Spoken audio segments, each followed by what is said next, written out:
Okay na to. For sure, dumana ito sa FYP mo. Ang catchphrase ng mami ni Miguel Tan Felix na si Grace Okay na na to. viral sa mga Pinoy. Okay na to. Ang katakam-takam niyang mga post online habang nagluluto ng home-cooked meals, pinupusuan at milyon-milyon ang views. Sa gitna ng kanyang pagiging viral, nag-cameo siya sa show ni Miguel na Ang Mga Batang Riles Kagabi. Mami Grace!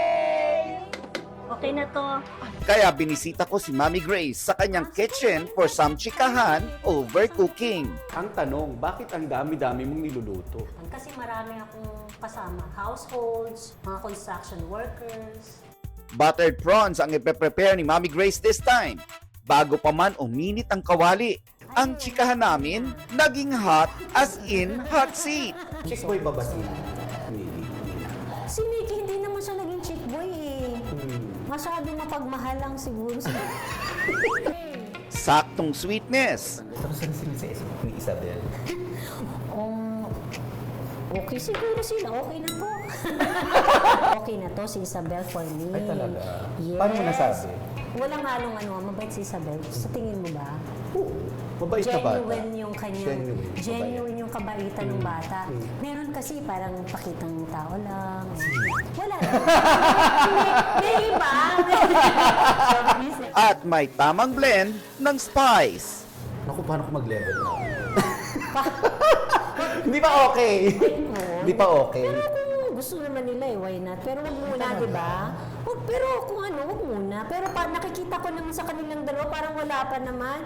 Tinatanong ko nga si Miggy kung, Miggy, mga anong age ka kaya mag-aasawa? Siguro daw mga 30 plus. Hindi na malayo yun. Oo. Ay, wala akong magagawa. Alam nga naman gawin 40 plus. Ganyan ka rin ba At magluto? eto na, ipinakita na sa akin ni Mami Grace what she does best. Dapat ikaw ang mag-isa ng garlic. Garlic. Tinunaw muna natin yung Yung butter. Huwag mo susunugin yung butter. Saan mo Lagyan lang na natin siya, no? konti, baka masunog yung butter. Oo, lalagyan natin ng konting mantika. Oo, para lang hindi masunog yung butter. Saka pala natutong magluluto. Kay Mr. YouTube. Si Sir Nelson nang kakain yan. Ang dami nito ha. Ang pampasarap ng luto ni Mami Grace, oyster sauce, sugar, at lemon juice. Ang importante siya shrimp, hindi siya ma-overcook. Tapos malakas na apoy. Yung the bit of salt. Tansya-tansya lang. Ganyan ka rin ba magluto?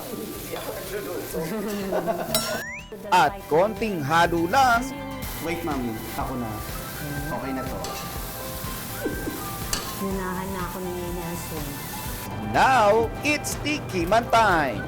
Ano yung most requested na dish? Most requested. Yung aking sinayang na tulingan.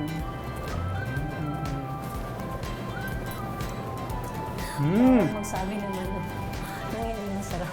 Manamis na miss na na medyo may Maasim-asim. asim-asim. Talaga ba? Sarap. Pinakokray ako ni Sir Nelson. Hindi totoo nga, totoo. Masarap.